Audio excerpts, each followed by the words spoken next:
Hi friends, welcome to PSC beginners. ഇന്നത്തെ നമ്മുടെ class മനുഷ്യാവകാശ കമ്മീഷനുകളെക്കുറിച്ചാണ്. ദേശീയ മനുഷ്യാവകാശ കമ്മീഷൻ ആൻഡ് സംസ്ഥാന മനുഷ്യാവകാശ കമ്മീഷൻ, ഇവയിലെ അംഗങ്ങൾ, മനുഷ്യാവകാശ കമ്മീഷൻ എന്നാണ് സ്ഥാപിതമായത്, അവരെ നിയമിക്കുന്നത് ആരാണ്, നീക്കം ചെയ്യുന്നത് ആരാണ്, എന്തെല്ലാമാണ് അവരുടെ ജോലികൾ, അവയെല്ലാമാണ് ഇന്നത്തെ ക്ലാസ്സിൽ നമ്മൾ പറയാൻ പോകുന്നത്.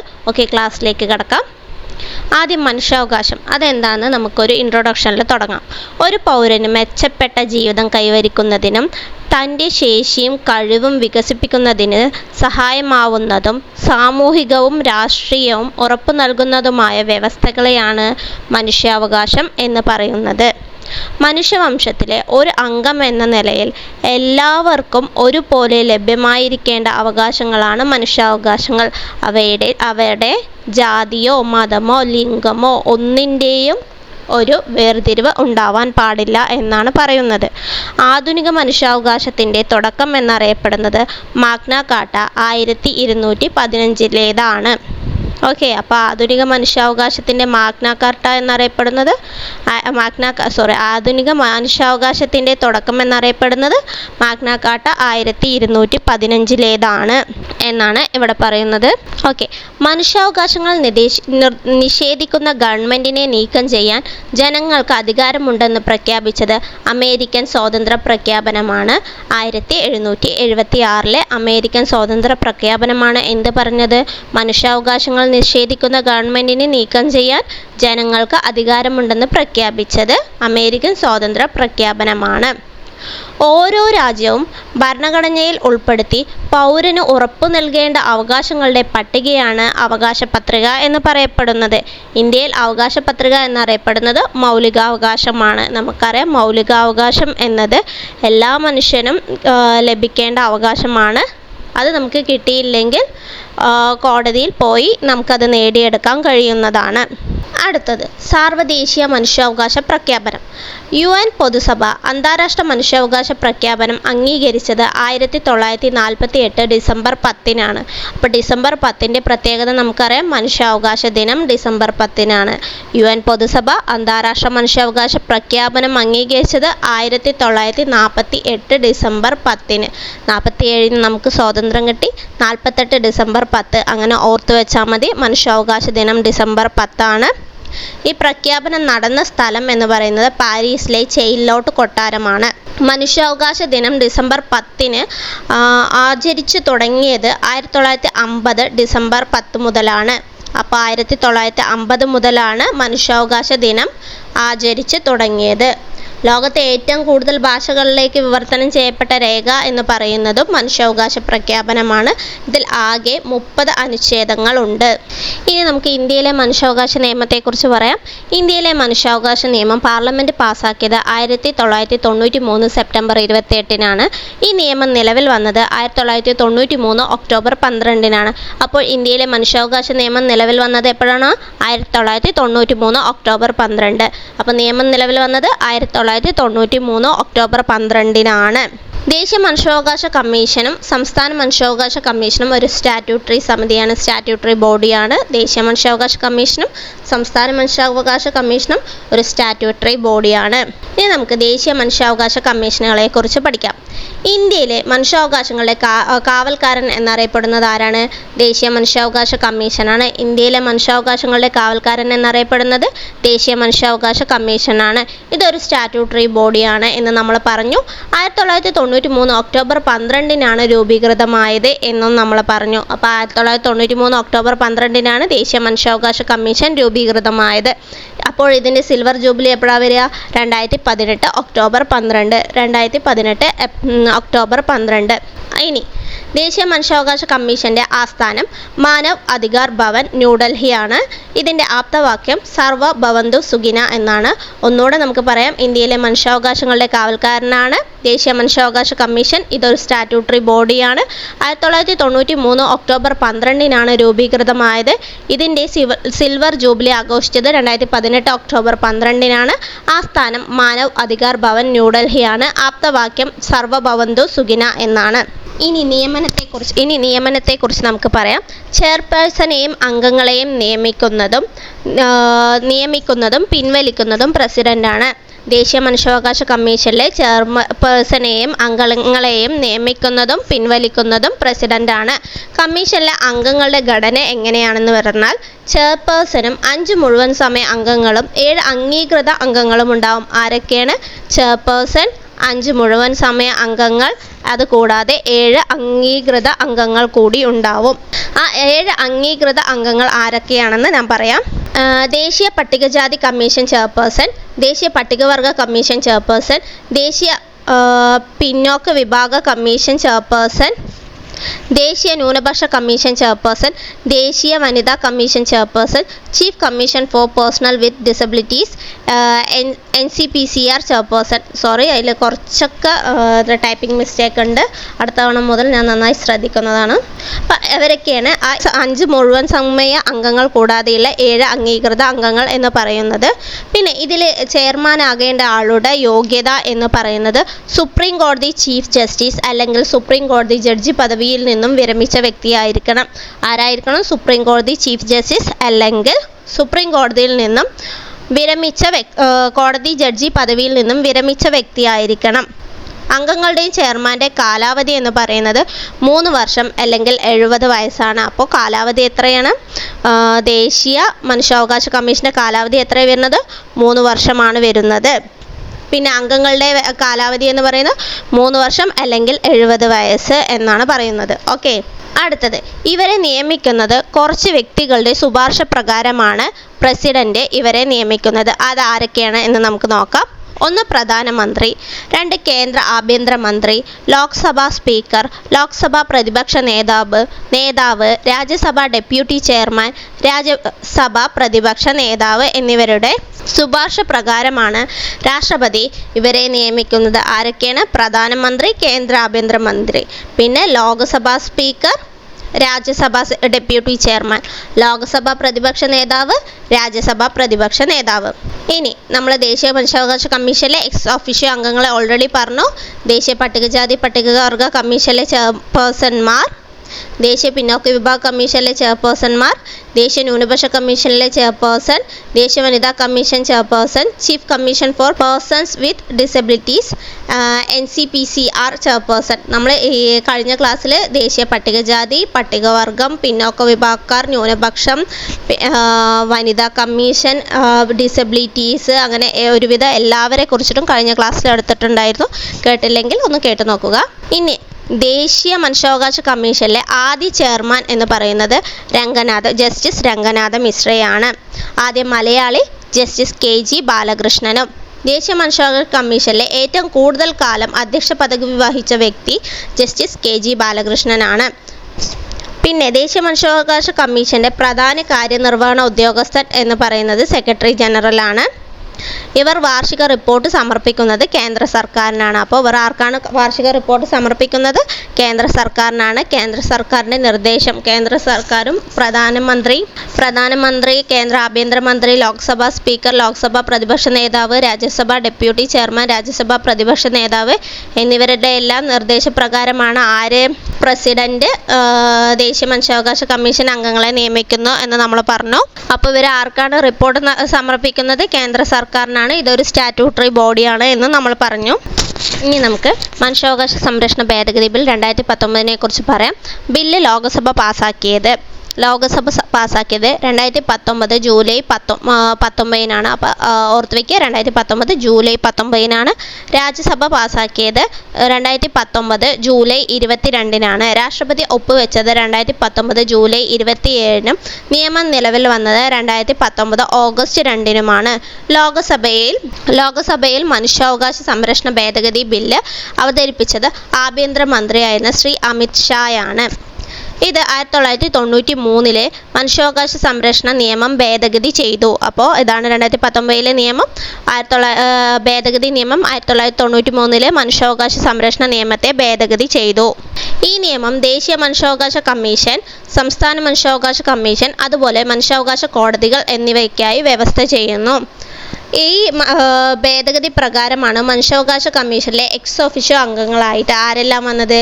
ദേശീയ പട്ടികജാതി കമ്മീഷൻ ചെയർപേഴ്സൺ, ദേശീയ പട്ടികവർഗ കമ്മീഷൻ ചെയർപേഴ്സൺ, ദേശീയ പിന്നോക്ക വിഭാഗ കമ്മീഷൻ ചെയർപേഴ്സൺ, ദേശീയ ന്യൂനപക്ഷ കമ്മീഷൻ ചെയർപേഴ്സൺ, ദേശീയ വനിതാ commission chairperson, chief commission for personal with disabilities, NCPCR chairperson, ഇവരെല്ലാവരും വന്നത്. ഇത് പ്രകാരം എന്തൊക്കെയാണ് പറയുന്നത്? ഈ ഭേദഗതിക്ക് മുമ്പ് എങ്ങനെയായിരുന്നു, ഭേദഗതിക്ക് ശേഷം എങ്ങനെയായിരുന്നു എന്ന് നമുക്ക് ആദ്യം നോക്കാം, ചെറുതായി ഒന്ന് നോക്കാം. ഈ ഭേദഗതിക്ക് മുമ്പ് അധ്യക്ഷനായി വന്നത് സുപ്രീം കോടതി ചീഫ് ജസ്റ്റിസ് ആയിരുന്നു. വിരമിച്ച സുപ്രീം കോടതി ചീഫ് ജസ്റ്റിസ് ആയിരുന്നു. ഭേദഗതിക്ക് ശേഷം നമ്മൾ പറഞ്ഞു ഇതിൽ ചെയർമാൻ ആകാനുള്ള യോഗ്യത ആർക്കാണെന്ന്? സുപ്രീം കോടതി ചീഫ് ജസ്റ്റിസ് അല്ലെങ്കിൽ സുപ്രീം കോടതി ജഡ്ജിക്കും കൂടി ആരാവാൻ കഴിയുമെന്ന് വിധി വന്നു? ചീഫ് ജസ്റ്റിസ് ആവാൻ സുപ്രീം കോടതി ചീഫ് ജസ്റ്റിസിന് കൂടാതെ സുപ്രീം കോടതി ജഡ്ജിക്ക് കൂടി ചെയർമാനാകാനുള്ള യോഗ്യത വന്നു. അതുപോലെ സംസ്ഥാനത്തുള്ള മനുഷ്യാവകാശ കമ്മീഷനിൽ ഹൈക്കോടതി ചീഫ് ജസ്റ്റിസ് മാത്രമായിരുന്നു ചെയർമാനായിട്ട് നിയമിക്കാൻ യോഗ്യതയുണ്ടായിരുന്നത്. അത് മാറി ഹൈക്കോടതി ചീഫ് ജസ്റ്റിസ് അല്ലെങ്കിൽ ജഡ്ജി, വിരമിച്ച ജഡ്ജി എന്നിവർക്കും ചെയർമാനാകാം എന്ന നിയമം വന്നു. പിന്നെ അംഗങ്ങളായി ഉണ്ടായിരുന്നത് മനുഷ്യാവകാശ കമ്മീഷനെ കുറിച്ച് അറിവുള്ള 2 പേരെ ദേശീയ മനുഷ്യാവകാശ കമ്മീഷനിൽ അംഗങ്ങളായി നിയമിക്കാൻ നിയമം വ്യവസ്ഥ ചെയ്തിരുന്നു ഭേദഗതിക്ക് മുമ്പ്. ഭേദഗതിക്ക് ശേഷം 2 പേർ എന്നത് 3 അംഗങ്ങളെ നിയമിക്കാൻ അനുവദിക്കുന്നു. അതിൽ ഒരാൾ സ്ത്രീകളാവണം എന്നും വ്യവസ്ഥ ചെയ്യുന്നു. മനുഷ്യാവകാശങ്ങൾ സ്ത്രീകൾക്കും പുരുഷന്മാർക്കും ഒരുപോലെ ബാധകമായതുകൊണ്ട് തന്നെ 2 പേർ എന്ന മാറ്റം വരുത്തി 3 പേർ എന്നാക്കി അതിലൊരാൾ സ്ത്രീ ആവണമെന്നും വ്യവസ്ഥ ചെയ്തു.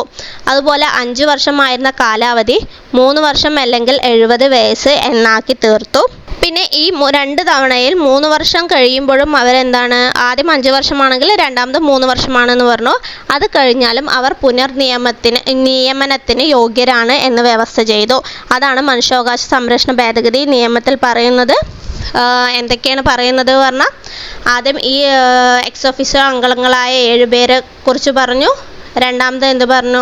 കോടതി, സുപ്രീം കോടതി ചീഫ് ജസ്റ്റിസ്, വിരമിച്ച ചീഫ് ജസ്റ്റിസ് അല്ലാതെ വിരമിച്ച ജഡ്ജിക്ക് കൂടി ചെയർമാനാവാൻ പറഞ്ഞു. അതുപോലെ സ്റ്റേറ്റിലാണ് പറഞ്ഞാൽ ഹൈക്കോടതി ചീഫ് ജസ്റ്റിസിനല്ലാതെ ആർക്കാവാന്ന് പറഞ്ഞു?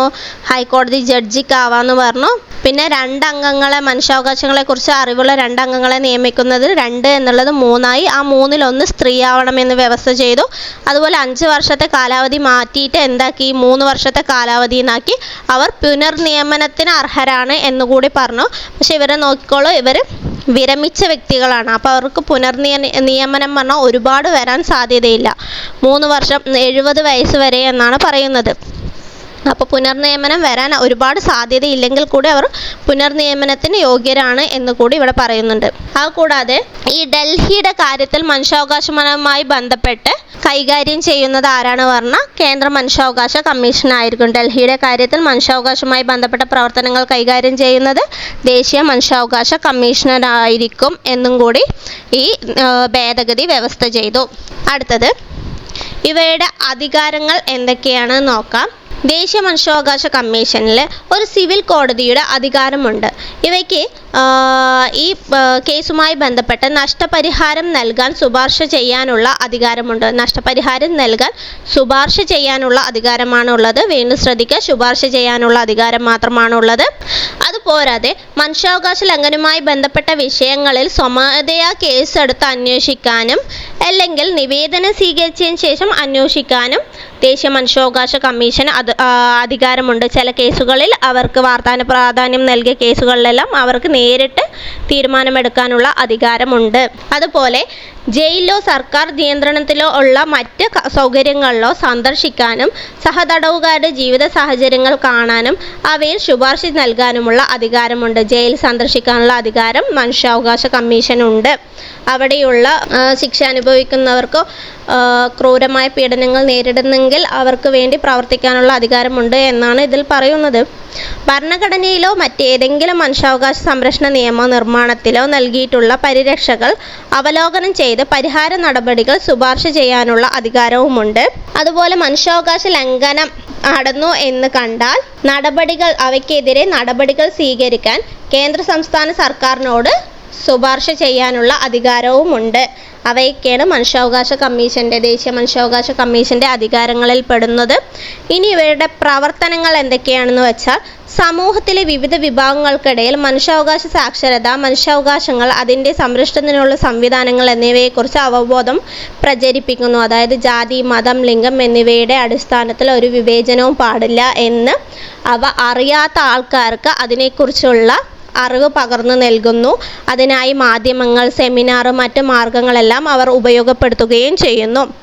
അതുകൂടാതെ ഈ മേഖലകളിലെല്ലാം തന്നെ അവർ ഗവേഷണം നടത്തുകയും ആ ഗവേഷണത്തെ പ്രോത്സാഹിപ്പിക്കുകയും ചെയ്യുന്നു. മനുഷ്യാവകാശ സംരക്ഷണത്തെക്കുറിച്ച് ഉപദേശിക്കുമ്പോൾ കമ്മീഷൻ സ്വതന്ത്രമായ നിലപാടാണ് സ്വീകരിക്കുന്നത്. ഏതൊരു പാർട്ടിക്കോ ഏതൊരു വ്യക്തിയോടോ ചേർന്ന് നിന്ന് അവർ നിലപാടുകൾ എടുക്കാറില്ല. അതുപോലെ ഇവരുടെ വാർഷിക റിപ്പോർട്ടുകൾ സമർപ്പിക്കുന്നത് രാഷ്ട്രപതിക്കാണ്. ഇനി ഇവരുടെ പരിമിതികൾ എന്നുകൂടി പറയാം. സ്വകാര്യ കക്ഷികളുടെ മനുഷ്യാവകാശ ലംഘനത്തിനെതിരെ നടപടി സ്വീകരിക്കാൻ ഇവർക്ക്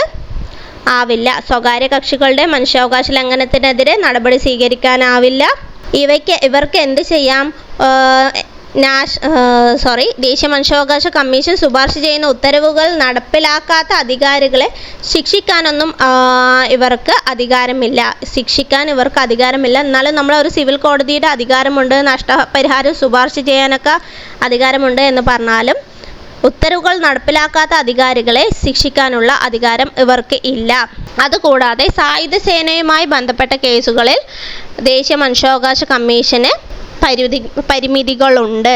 ഇവരുടെ പരിമിതിക്ക് പുറത്തു വരുന്ന കേസുകൾ ഏതൊക്കെയാണെന്ന് പറഞ്ഞാൽ, 1 വർഷത്തിലധികമായിട്ട് പഴക്കമുള്ള കേസുകൾ, അല്ലെങ്കിൽ ശരിയായ വിവരങ്ങൾ ലഭിക്കാത്ത കേസുകൾ, അവയൊന്നും ഇവരുടെ പരിധിക്ക് പുറത്തു വരുന്ന കേസുകളാണ് എന്നാണ് പറയുന്നത്. ഇനി നമുക്ക് ദേശീയ മനുഷ്യാവകാശ കമ്മീഷൻ കഴിഞ്ഞു. അടുത്ത സംസ്ഥാന മനുഷ്യാവകാശ കമ്മീഷനെ കുറിച്ച് പറയാം. അതിനു മുമ്പ് കുറച്ച് ദേശീയ മനുഷ്യാവകാശ സംഘടനകളുണ്ട്. അവ എന്തൊക്കെയാണ് എന്നും കൂടി നോക്കാം. ആദ്യത്തെ പറയുന്നത് സിറ്റിസൺ ഫോർ ഡെമോക്രസി എന്നാ പറയുന്നത്. അത് ആരെ സ്ഥാപിച്ചത് പറഞ്ഞാൽ ജയപ്രകാശ് നാരായണനാണ്. 1974 അദ്ദേഹം ഇത് സ്ഥാപിച്ചത്. People's union for civil liberties, അതും സ്ഥാപിച്ചത് ജയപ്രകാശ് നാരായണൻ തന്നെയാണ്. 1976 vigil India movement, child right and സ്ഥാപകൻ റിപ്പൺ കപൂർ ആണ്. People's union for democratic rights, Indian people's tribunal, love commandos. ഇവയൊക്കെയാണ് ദേശീയ മനുഷ്യാവകാശ സംഘടനകളിൽ വരുന്നത്. അടുത്തത് നമുക്ക് സംസ്ഥാന മനുഷ്യാവകാശ കമ്മീഷനെ കുറിച്ച് പറയാം. സംസ്ഥാന മനുഷ്യാവകാശ കമ്മീഷൻ നിലവിൽ വന്നത് 1998 ഡിസംബർ 11 1998 ഡിസംബർ 11 നമ്മൾ പറഞ്ഞു. ഡിസംബർ 10 മനുഷ്യാവകാശ ദിനം പറഞ്ഞു. അപ്പോൾ ഡിസംബർ 11 സംസ്ഥാന മനുഷ്യാവകാശ കമ്മീഷൻ വന്നത്. അതിൻ്റെ ആസ്ഥാനം എന്ന് പറയുന്നത് തിരുവനന്തപുരമാണ്. ഇതും ഒരു സ്റ്റാറ്റ്യൂട്ടറി ബോഡിയാണ്. ഒരു ചെയർമാനും 2 അംഗങ്ങളും ഉൾപ്പെടുന്നതാണ് കമ്മീഷനിലെ അംഗസംഖ്യ എന്ന് പറയുന്നത്. എത്രയാണ്? ഒരു ചെയർമാനും 2 അംഗങ്ങളുമാണ് ഉൾപ്പെടുന്നത്. നമ്മൾ അവിടെ പറഞ്ഞു 6+7 അംഗങ്ങളെ കുറിച്ചിട്ടാണ് നമ്മൾ ദേശീയ മനുഷ്യാവകാശ കമ്മീഷനിൽ പറഞ്ഞിട്ടുണ്ടായിരുന്നത്. ദേശീയ മനുഷ്യാവകാശ കമ്മീഷനിൽ നമ്മൾ എത്രയാണ് പറഞ്ഞത്? 6+7 പേരെ കുറിച്ചിട്ടാണ് നമ്മൾ ദേശീയ മനുഷ്യാവകാശ കമ്മീഷനിൽ പറഞ്ഞിട്ടുണ്ടായിരുന്നത്.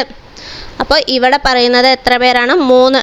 ആരൊക്കെയാണ്? 3 പേരെ കുറിച്ചിട്ടാണ് പറയുന്നത്. 2 അംഗങ്ങൾ, ഒരു ചെയർമാനും 2 അംഗങ്ങളും ഉൾപ്പെടുന്ന കമ്മീഷനിൽ 2 അംഗങ്ങളുമാണ് കമ്മീഷനിൽ ഉൾപ്പെടുന്നത് എന്ന് നമ്മൾ പറഞ്ഞു.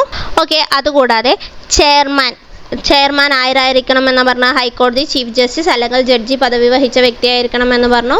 ഇതിൻ്റെ ഇടയിൽ നമ്മൾ 2019 ഭേദഗതി നിയമപ്രകാരം നമ്മൾ പറഞ്ഞു ആദ്യം ചീഫ് ജസ്റ്റിസ് മാത്രമായിരുന്നു, പിന്നീട് അതെന്തായി ഹൈക്കോടതി ജഡ്ജിയായി വിരമിച്ച ആൾക്കാർക്ക് കൂടി പറ്റുമെന്ന് പറഞ്ഞു. അതുകൂടാതെ ഇവരെല്ലാവരും പുനർനിയമനത്തിന് അർഹരാണ് എന്ന് പറഞ്ഞു. പിന്നെ ഇവരെ തിരഞ്ഞെടുക്കുന്നത് ഇവരെ നിയമിക്കുന്നത് ഗവർണറാണെങ്കിൽ കൂടി, അവിടെ നിയമിക്കുന്നത് രാഷ്ട്രപതി ആണെങ്കിൽ കൂടി ഇവരെ തിരഞ്ഞെടുക്കാൻ കുറച്ച് അംഗങ്ങളുണ്ട് പറഞ്ഞാൽ അതിൽ. അതുപോലെ സംസ്ഥാന മനുഷ്യാവകാശ കമ്മീഷനിൽ തിരഞ്ഞെടുക്കുന്ന ആരൊക്കെയാണ് പറഞ്ഞാൽ മുഖ്യമന്ത്രി, ആഭ്യന്തരമന്ത്രി, നിയമസഭാ സ്പീക്കർ, നിയമസഭാ പ്രതിപക്ഷ നേതാവ് എന്നിവരാണ് ഇവരെ തിരഞ്ഞെടുക്കുന്നത്. ഇവർ രാജിക്കത്ത് സമർപ്പിക്കുന്നത് നിയമിക്കപ്പെടുന്ന അംഗങ്ങൾ രാജിക്കത്ത് സമർപ്പിക്കുന്നത് ഗവർണർക്കാണ് എന്ന് പറയുന്നത്. എന്നാൽ ഇവരെ നീക്കം ചെയ്യാൻ ആ സമയത്തിനുള്ളിൽ തന്നെ നീക്കം ചെയ്യാൻ അധികാരമുള്ളത് രാഷ്ട്രപതിക്കാണ്. പക്ഷെ നീക്കം ചെയ്യുന്നത് ആരാണ് എന്ന് ചോദിച്ചു പറഞ്ഞാൽ ഗവർണർ. രാജിക്കത്തൊക്കെ സമർപ്പിക്കുന്ന ആർക്കാണ് എന്ന് ചോദിച്ചു പറഞ്ഞാൽ ഗവർണർക്കാണ്. ദേശീയ മനുഷ്യാവകാശ കമ്മീഷനിൽ എന്തൊക്കെയാണോ നിയമങ്ങൾ, എന്തൊക്കെയാണ് അവർ ചെയ്യാൻ പാടുന്നത്, എന്തൊക്കെയാണ് അവർ ചെയ്യാൻ പാടില്ലാത്തത്, അതൊക്കെ തന്നെയാണ് സംസ്ഥാന മനുഷ്യാവകാശ കമ്മീഷനിലും വരുന്നത്. മനുഷ്യാവകാശങ്ങൾ നിഷേധിക്കപ്പെട്ടാൽ നമുക്ക് കമ്മീഷനെ സമീപിക്കാവുന്നതാണ് എന്നും കൂടി നമ്മൾ പറഞ്ഞു. നമ്മളിപ്പോൾ എവിടെ എത്തിയത്? സംസ്ഥാന മനുഷ്യാവകാശ കമ്മീഷനിലാണ് എത്തിയത്. ഇവർ റിപ്പോർട്ട് സമർപ്പിക്കുന്നത് ആർക്കാണ്? സംസ്ഥാന സർക്കാരിനാണ്. റിപ്പോർട്ട് സമർപ്പിക്കുന്നത് സംസ്ഥാന സർക്കാരിനാണ്.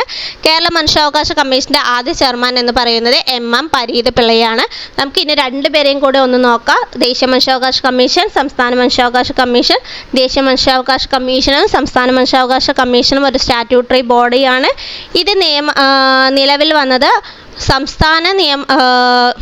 ഫസ്റ്റ് നമുക്ക് ദേശീയം പറയാം. ദേശീയ മനുഷ്യാവകാശ കമ്മീഷൻ നിലവിൽ വന്നത് 1993 ഒക്ടോബർ 12-നും സംസ്ഥാന മനുഷ്യാവകാശ കമ്മീഷൻ നിലവിൽ വന്നത് 1998 ഡിസംബർ 11-നുമാണ് എന്ന് പറഞ്ഞു. മനുഷ്യാവകാശ ദിനം ഡിസംബർ 10-ആണ്. ഇനി ദേശീയ മനുഷ്യാവകാശ കമ്മീഷൻ്റെ ആസ്ഥാനം ന്യൂഡൽഹിയും സംസ്ഥാന മനുഷ്യാവകാശ കമ്മീഷൻ്റെ ആസ്ഥാനം തിരുവനന്തപുരമാണ്.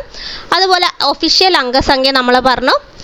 ദേശീയ മനുഷ്യാവകാശ കമ്മീഷനിൽ 6 പേർ പ്ലസ് ഒരു 7 അംഗങ്ങളും കൂടി ഉണ്ട് എന്ന് പറഞ്ഞു.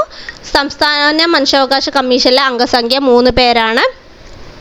ചെയർമാനാകാൻ, ദേശീയ മനുഷ്യാവകാശ കമ്മീഷനിലെ ചെയർമാനാകാനുള്ള യോഗ്യത എന്ന് പറയുന്നത് സുപ്രീം കോടതി ചീഫ് ജസ്റ്റിസ് അല്ലെങ്കിൽ ജഡ്ജിയായി വിരമിച്ച വ്യക്തിയും സംസ്ഥാന മനുഷ്യാവകാശ കമ്മീഷനിൽ ഹൈക്കോടതി ചീഫ് ജസ്റ്റിസ് അല്ലെങ്കിൽ ജഡ്ജിയായി വിരമിച്ച വ്യക്തിയുമാണ്. ഇവരെ നിയമിക്കുന്നത് കേന്ദ്രത്തിൽ പ്രസിഡന്റും സംസ്ഥാനത്ത് ഗവർണറുമാണ്.